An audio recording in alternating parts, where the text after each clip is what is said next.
In this video, we will review how to use Excel to handle our data with replicates, how to find the mean, the percent control, and the standard deviation, as well as graphing. So in this example, there would have been an experiment performed using a type of yeast, and there would have been three groups: a control group, a group treated with drug 1, and a group treated with drug 2. And you can see for each one of the groups that they have three replicates. And at the end of the experiment, the growth of the yeast was monitored using a spectrophotometer and an absorbance reading. And so the absorbance reading gave a number for each one of our replicates. And now we need to use this data, find the mean of each group, and then make a graph. So to do this, you would just organize your data in your Excel sheet similar to what is shown here. And then to find the mean, you can use Excel to do the math for you. So you simply click on the cell where you want the mean to be displayed, and you hit equals. The equals sign is what is telling Excel that you're ready to do a formula and have it do some math for you. In this case, I would go up here to the drop-down menu, and you would see average here. If it's not here, you could find it in the More functions. So I'm going to select average, and a menu pops up. And it says numbers between C5 and C7. Well, I can look at my table over here, and I see C, and here is C5. So this cell right here is number C5, that is C6, and this is C7. And you can see the formula being written right here. The average, and if you have the parentheses, C5 colon C7. That means it's going to take the average between these three values and display it here. If this was not correct, the program didn't pick up the right cells, I could simply click and drag to select the cells that I wanted to do the equation for, and it would modify inside of here. And when you're ready, just say OK or hit enter. And then the mean is displayed there. So I can repeat this for each of my data sets, and I can say average, I can select, and then hit enter. Another thing I can do is I could also copy, so Control C and Control V. And then if I'm not sure if the formula was correct, I could just double check. So I'm clicking on the cell, and I can look up here, and I can see, oh, equals average, C15 to C17, and I can check, and yes, it matches up. Also, I can double click, and it pulls up the formula, and I can see this is highlighted with the blue bars around it, showing me the range of the data that it's using for the formula. So it's just a quick way for me to check that when I copy and pasted, it worked. So keep in mind when you copy and paste a formula in Excel, so I copied the one from C13 and I pasted it in C18. And what it does is it just automatically adjusts. So if I came down, 3 or 4 cells, it's going to adjust the numbers in the formula by that amount. So just keep in mind that it's doing that. And as long as you have your everything organized correctly, it will work. Okay. So now I have found the average for my data, or my mean. Now I'm ready to continue. In this example, I'm going to show you how to do percent control. So what that does is it's a way for us to analyze our data where we are setting our control to 100%, and then we are comparing our other groups compared to the control. So let me just show you mathematically how that is done. So for my control group, I would select this cell, hit equals, and I'm going to take the first replicate. So just select the cell, and then I'm going to divide by the mean for that group, and I'm going to say times 100. And I'm going to repeat for every one of these in this group, and every time I'm dividing by the mean, which in this case is in cell C8.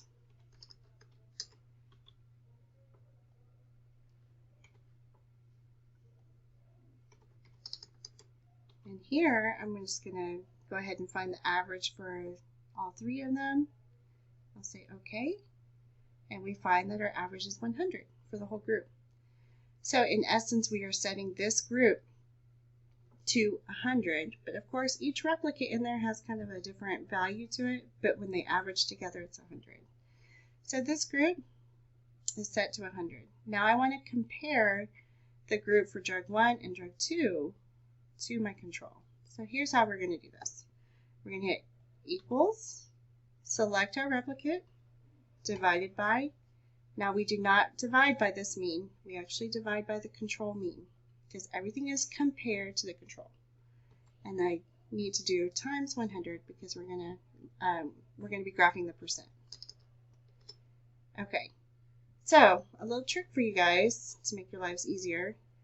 You can select the cell, divided by the mean, and here's the little trick. You can hit F4 on a PC, and it puts a $sign in front of a C and a $sign in front of the 8. The $sign locks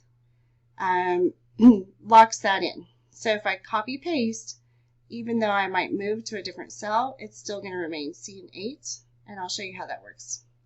And then I got to say times 100. Okay, so now I have C11, which is this guy right here, divided by C8. And then if I copy and paste, let's see what happens. So for this formula, it moved down 1 to C12, okay? But C8 remained the same. And if I want to double check what is being used in this formula, I can double click. And it is showing me that the blue C12, it's highlighting that, divided by the red C8, which is here. So the $sign locks that cell in place. So even if you copy paste, it will always remain the same. But this one wasn't locked, so it changes, okay? So it's nice because I can actually copy this and I can paste it over here. And everything seems to check out. It's this number divided by that number. And here, let me check this one. This one divided by that one. So that's just a trick to save you some time. Likewise, just, you can kind of play around with the copy pasting and see if it works. I can copy this one and paste and paste. As long as everything is organized in the same manner, it will work. So this found the average for this percent control group, and this found the average for this percent control group. Okay, now I'm ready to do my standard deviation. So the standard deviation is going to represent the amount of error that's within my samples. So I say equals, and then I can use my formula again, select standard deviation, and I can highlight the cells that I want it to calculate the standard deviation for. I simply select OK or hit enter. Now I just have one value for each one of these groups, okay?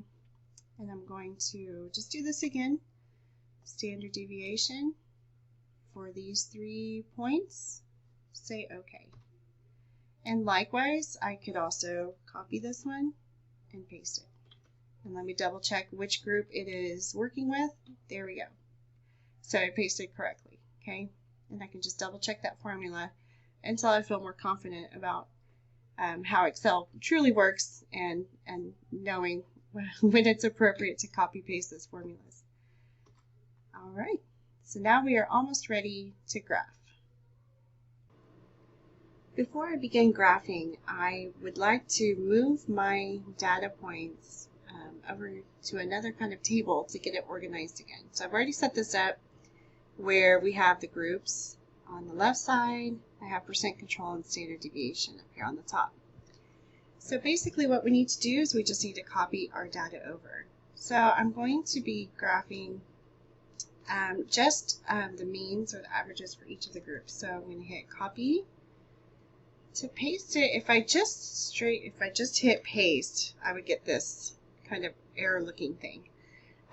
So what happens is that if I double click, it's still trying to do the formula, and because my data is not organized, I don't have any data above here for it to average, it gives it an error. So in this case, I cannot just hit copy paste. So let me delete that. But I could do copy, and then I can paste special, and I can do the values only. And so here, if I click on this, there's no formula here. It only pasted the value that was there. So I can do this for each one of the groups.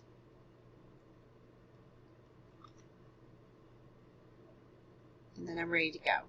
I also want to do the standard deviation for the corresponding data points. So I'm going to copy and then just make sure to paste special each time so that I can grab the actual values themselves. Okay, so now my data is reorganized and I am ready to graph. To insert a graph into Excel, you select Insert at the top in one of these ribbons up here. And here you see all of the charts that you're able to add. You can look at the recommended charts. Oh, there we go. I forgot to select my data. I do need to select my data. There we go. And then I'm going to select recommended charts. And here it pulled up a bar graph, which is what I'd like to do. Otherwise, if I didn't want that, I could go through the other options that were up there. And so once I select it, it automatically puts in a graph for me. So what you can immediately notice is that you already have your labels for your bars down here. It's already depicted a range dependent on the range of your data. It tried to put in a title, but it's not what I really want. So I would have to go in and just double click and I can put in a title. In this case, I might do something like effect of drug on growth in UCA. I always spell that wrong. There we go. So I could give it a nice title. I can double click to get out of there. Okay, so I'm almost there. I do need to add the y-axis title over here. So to do this, I will go to this Add Chart Element up here on the upper left-hand side. Click on that, and you will see some options here. So axis titles are here. It's nice. It shows me the picture. I can see what I'm getting. I'm going to select that. So it did add a title for this axis. Okay, so what do I want this title to be? Usually you would write something like, okay, the reading was OD 600. Okay, that was the actual value that the machine gave me, right? But in this case, we did modify the data. So I could indicate that I did a percent control. So I could kind of add that. Really kind of depends on what you're graphing. So I could leave it like that. If I wanted to edit this a little bit, I could right-click, select font.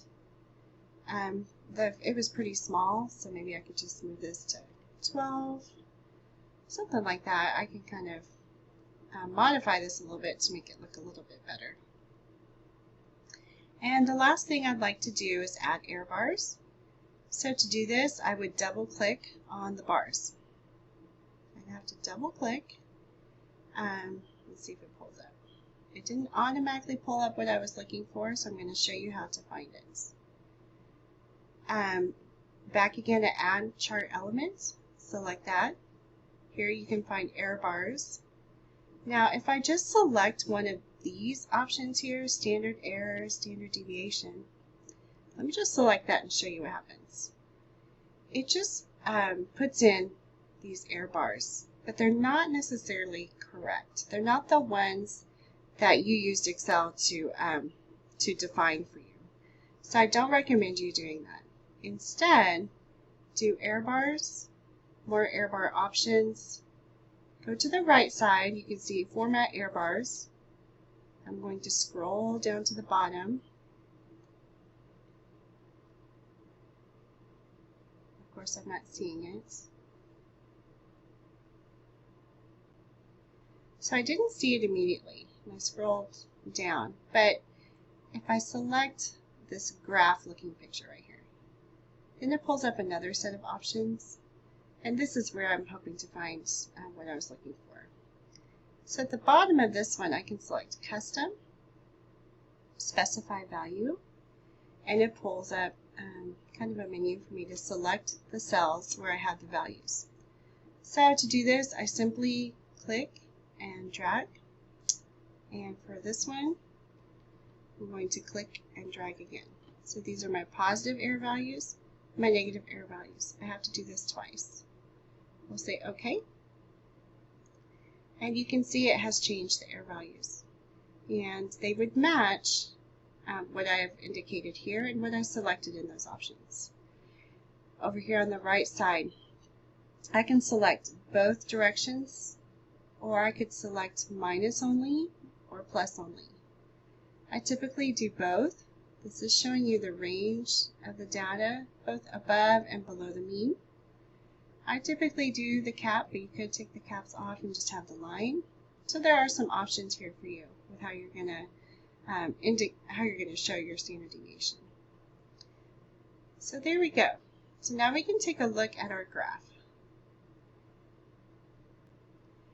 Okay, so I want to look at my graph and be able to analyze the data and determine what was the effect of drug 1 and drug 2 on these yeast cells. And remember, we're talking about growth. So I could begin by looking at my control group. And remember, we did a mathematical adjustment to set the data so that in the control group, the mean was 100%. Remember, this is percent, right? And it's showing you the standard deviation. Okay. All right, so I want to compare the control to drug 1. Did drug 1 cause the cells to grow more or less than the control? And it's nice and easy to see that with drug 1, we have a value, it's 134.58%, right? So it's about 34% higher than the control. And that's the beauty of doing percent control. It's really easy to do that math, and it really makes a lot of sense for us. We understand what an increase of 34% is, but we might not really understand. If we had just graphed the OD 600, we might not have really understood what is the significance of 4.8 compared to 3.57, if you know what I mean. But we can easily kind of grasp, oh, this is 34% more than the control. It just makes sense, right? So it's a great way for us to compare the data. So yes, drug 1 did increase the growth in these cells. Do I think it's significant or not? Obviously, there are statistics that can be done to truly tell us whether this data is significantly larger than this data, but we can get some clues with our error bars. So with our error bars, I can look at the standard deviation error bars for drug 1, and it kind of has a range. So the data collected would come above and below the mean, right? And I can look at the error bars to see what is the spread of this data, you know? Here's the lower error bar. I can kind of draw a line over to my control, and I can see that it falls above kind of the highest range of the data for the control. So it is outside of this range. If that error bar had come all the way down here, I mean, I might still have the same mean. The bar here might look the same, but maybe my error bars are huge, right? And maybe it came all the way down here. Well, if I just look over here, I could see that that data falls within the range of the control. And so it's possible that it is not significantly different because some of the data for this series fell in the same range as the data for this series. And we can look over here for drug 2. Okay, drug 2, our value was 61.68, so I'm just going to say 60%. So if I want to compare the control to drug 2, I mean, I can easily in my head take 100 minus 60, that's 40%. So there's a 40% decrease in growth of these yeast cells when drug 2 was added. So that's a pretty big difference, right? And now that I have everything in percent to control, it all makes a lot of sense. Of course, if you were writing your lab report, don't use your just estimates. Do the actual math and put the real value, like 39.4 or whatever, you know. Okay, so let's see. Do we think it's significantly different? Let's look at the error bar situation again. Let's take this top of the error bar and we'll just draw a line over here, and it falls below the standard deviation for the control. So it is outside the range. So it is possible that this data is significantly different than this data. And of course, later we'll talk about statistical tests that will tell you for sure, so you're not just eyeballing these things, but these are just kind of good rules of thumb to follow. Okay, there's obviously more formatting and things that you could do on the table, and you can just kind of learn by playing around with it. Anytime you kind of double click on an area, it's going to pull up your format axis menu, and you can go through here. If it doesn't pull it up there, you could click on this graph, right? We could look at axis options. If I wanted to change the range of the data, if I wanted to be 150, I could do that. I can just kind of change things around the way that I want to. So that's just something that you can play with on your own and modify the graph to make it match how you'd like. If I wasn't happy with this color blue, I could come up here, I could change my color scheme, things like that. You know, and of course you could choose whatever color you'd like. Those are just some presets. And that's it. So if you have questions regarding graphing your data, please don't hesitate to ask us. We'd be happy to help you. Thank you.